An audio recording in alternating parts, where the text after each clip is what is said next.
ওরে কলঙ্কিনী মাইয়া 12 নাওয়ের বৈঠা দিয়া পীরিত নাও যাও বাইয়া। আসসালামু আলাইকুম প্রিয় দর্শক, আমার ভালোবাসার মানুষ যারা আছেন, আমার ভিডিও যারা দেখেন, কালকে আমার একটা নতুন গানের রেকর্ড হয়েছে। গানটার নাম হচ্ছে কলঙ্কিনী মাইয়া। গানটা আসতেছে এম মিউজিক ভিডিও ইউটিউব চ্যানেলে। তো M music video YouTube channel subscribe করতে হবে সবার আগে, নোটিফিকেশন যদি পেতে চান আর আমার গানটি যদি শুনতে চান অবশ্যই সাবস্ক্রাইব করতে হবে। আমি একটু শোনাচ্ছি। ওরে কলঙ্কিনী মাইয়া 12 নাওয়ের বৈঠা দিয়া পীরিত নাও যাও বাইয়া।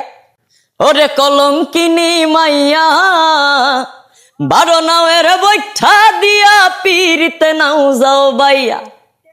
সরল সোজা বাইবারে তোরে মন দিছি বিলাইয়া। কলঙ্কিনী মাইয়া 12 নাওয়ের বৈঠা দিয়া পীরিত নাও যাও বাইয়া। তো সকলে লাইক কমেন্টস করবেন, শেয়ার করবেন, ভালো থাকবেন, সুস্থ থাকবেন। আসসালামু আলাইকুম, টাটা।